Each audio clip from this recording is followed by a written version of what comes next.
nice to have you out at Glenore Grove Country Music Club today. Good day, I think. I think it will be good, yeah. So I was having a bit of a look about, some of your history, Yeah, so you're born in Aberdeen. Aberdeen, Scotland, Yeah, and then you came out here when you were pretty young, I believe. I was 6. Oh, okay. About 6, Yeah, and you came out with your parents. Yeah, and Mum and Dad, Yeah. Father was a boilermaker. Oh, okay. Got a job at the Cockatoo shipyards. Okay. And he had an accident there. And we moved up to Rockhampton. Oh, okay. 1754 of Rockhampton, he passed away.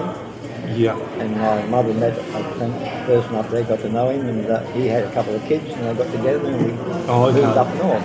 Yeah, okay. And that's when you that was in Weston, Queensland, wasn't it? No, that was the coast. Okay, yeah. Picked tobacco, and I picked cotton and sugar cane. Oh, okay. All the way up the coast, yeah. Okay. And do you remember much about Aberdeen? Oh yeah, the things stick in your mind, the cold and the sky and the way the buildings were made, because at that time, 1943, I was born, but the searchlights were still going in the sky when quite a few years after the war. Oh, really? And kids, we used to play in the air raid shelters. Oh, okay. They were behind the houses. Yeah. So things, remember cobbled streets and... Yeah, that would have been pretty fun. And the funny part about my address was 235 and 233 Baker Street, same as Sherlock Holmes. Yeah. Oh, yeah. So you got into you were doing a bit of out in Western Queensland, were you, when you got into music? When I got to working age, I worked around Cairns for a while, and my father, like a man out of me, got me a job on a cattle station. Oh, okay. Nightingale Station up in Chillago area anyway. That's why I got to learn about country music, because they played it all the time on the radios, early morning country music clubs and that. I got to learn a bit about country music then. And I picked up the guitar, and when coming back to home, back to Cairns, I entered a couple of talent quests in Cairns, I won a couple. Oh, okay. Just went from there, strength to strength. Yeah, okay. I guess you were listening to the, was it Tex Morton? Tex Morton, yeah. I got to meet Tex and I toured with him, 61. Oh, okay. Toured with Tex Morton and Gordon Parsons. Oh, okay. And, were they separate, tours? No, it was Gordon Parsons' show. Oh, okay. I toured with him, and when we got to Brisbane, Tex joined the show. Oh, okay. And we did the Brisbane exhibition and went right up to Cairns. And then the show disbanded. Yeah.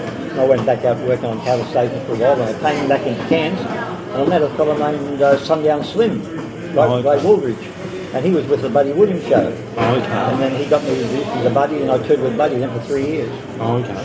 Yeah. Oh, that's pretty fun, eh? Yeah.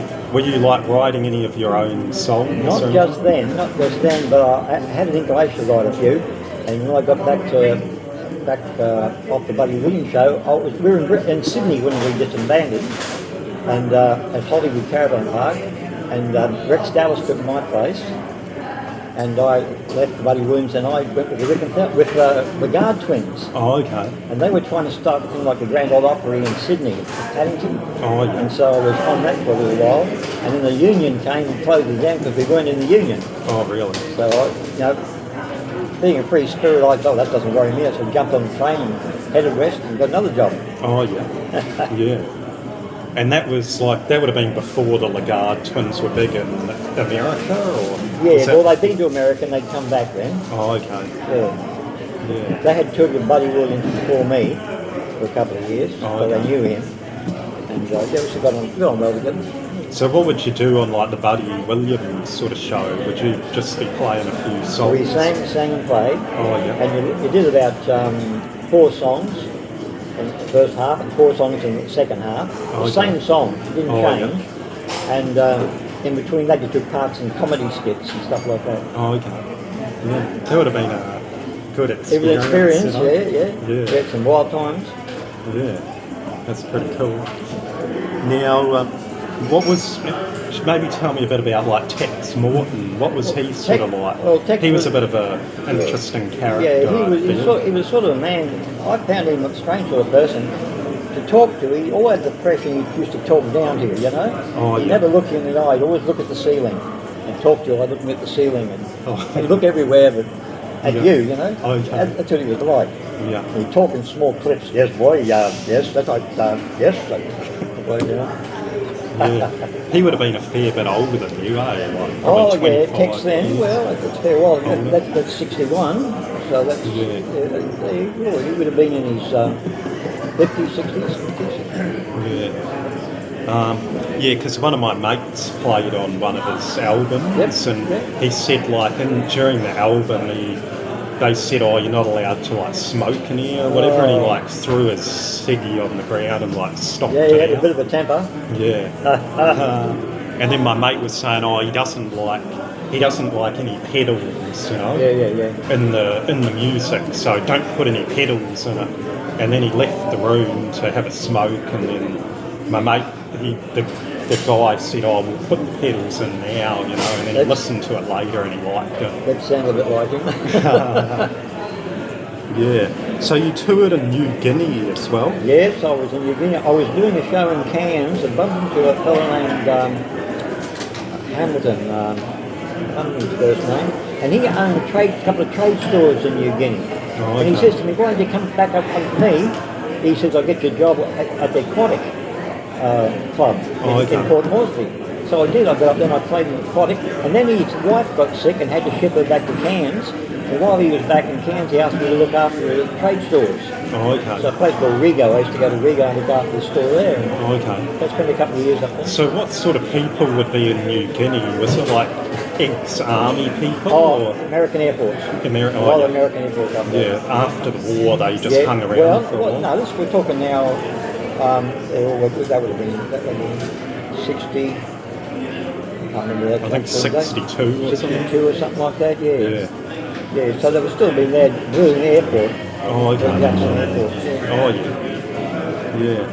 Hey, I noticed, like, have you always been called Buddy Weston? No. No. I first started back in 59, 60 with the name Tex Whitman. I took Tex off Tex Morton or whatever. I took Slim Whitman. I said, "Oh, that's a good sound there." And we were in Brisbane at the Brisbane exhibition in 60, 61, and Channel 9 was coming down to film us at the showgrounds. Yeah. And there was me, Tex Whitman, there was Tex Morton, and it was Tex McLeod on the ropes, doing rope spinning. Oh, really? And Gordon come up to me and he says, he said, "When I do something about your name." I said, "Yeah, what?" He said, "Well, too many Texans will have to change your name." Of course, being cheeky back then, "Well, we'll get Morton to change his." And just out of the blue, Gordon passed and said, "Why don't you call yourself Buddy Weston?" And that's it. That's how that happened. Yeah. I noticed on some of your albums, like, it's Buddy, W-E-S-T-O-N. Yeah, But then I see on some of the actual record Weston. things they've written it as in the... That's the girls that do the blooming printing. They get all mixed up. Yeah. Yeah, that was what it was all about. Yeah, there was a funny time we were in Brisbane doing a recording session with Buddy Williams, and Rick and Thel were there, and Paul Lester was the lead guitarist of the Rick and Thel show. And Paul was trying to get onto the girl at the office, see? Oh, yeah. And I was there, and I was trying to get onto her too at different times. And when the record came out, had Paul Weston. She got both our names mixed up. On the back I see Paul Weston and the String Dusters. Did you stop bothering them after that?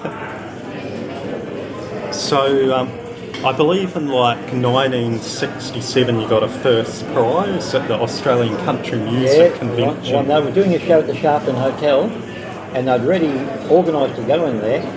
So I went in and I did my heat, and then I went to go and do the show I had to do at the Hilton, and then I got called in then for the finals and won the damn thing. Oh, okay. But the agent that booked me wasn't really happy about it, because I left the pub to go down and do the thing, and was not impressed. Who else was sort of on that around that time? Oh, well, Johnny Greenwood was around. Oh, He was, I did shows with Johnny at the Hotel Royal. Oh, yeah. Oh, there's quite a few. Yeah. Ellie Lavelle. Oh, yeah. Oh, yeah.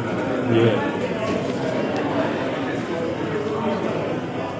So you did touring with Chad Morgan as well? Yeah, I toured with Chad for a year. I was see, every time something happened like the shows closed down, Yeah. I was all right. Most of the other guys come from the city, and they never really had a foot into the bush or knowledgeable. Yeah. It didn't worry me because I just went straight out and got a job in the cattle station. Yeah. And so that's what happened when the show closed down. I went out to Julia Creek. I worked out there, and I came into town to get some groceries, and I bumped into Frank Foster. Now, Frank had the tent show on the road with Slim Dusty. Oh, yeah. And he had Chad Morgan with him. Okay. And I said, oh, happy, where's Chad? He said, oh, he's up the end, there is a little caravan. Well, I got up there, and there's this little caravan about 15 foot long, and there's a string coming out the door with a box with a stick on it. And the door isn't on the caravan, it's been pulled off and was leaning against the caravan. And I looked in the door, and Chad was standing there with no shirt on, with a camp oven lit upside down on the stove, smoke pouring out everywhere with pigeons in it. Oh, He really? was catching pigeons for dinner. Oh, really? That's the first meeting with Chad. So I toured with him then for about a year. Okay. That was an experience. Yeah, I bet it would have been. So, you did a few shows with Rick and Thal as well? Yeah. Well, Rick and Thal came to Cairns. We knew these people pretty well, by then. So Rick and Thal came to Cairns, and they were parked at the Rory caravan park, and they were going to show the Rory Hotel. Oh, okay. And Rick said me and Doc were coming by from Silkwood. We spotted Rick and Thal's caravan to there, and we pulled up. And Rick said, you wouldn't believe it, I was sitting here having a break, and the band went straight by. Oh. They went on their way to Cairns. Oh.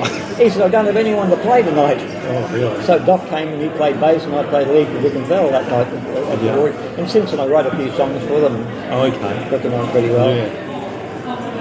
Yeah, because they were sort of one of the few couples in country music singing together. Yeah, quite a few of those. Weren't they? The early years of the Maloneys, there were a couple of those. They were a husband and wife team. There was a few. Yeah.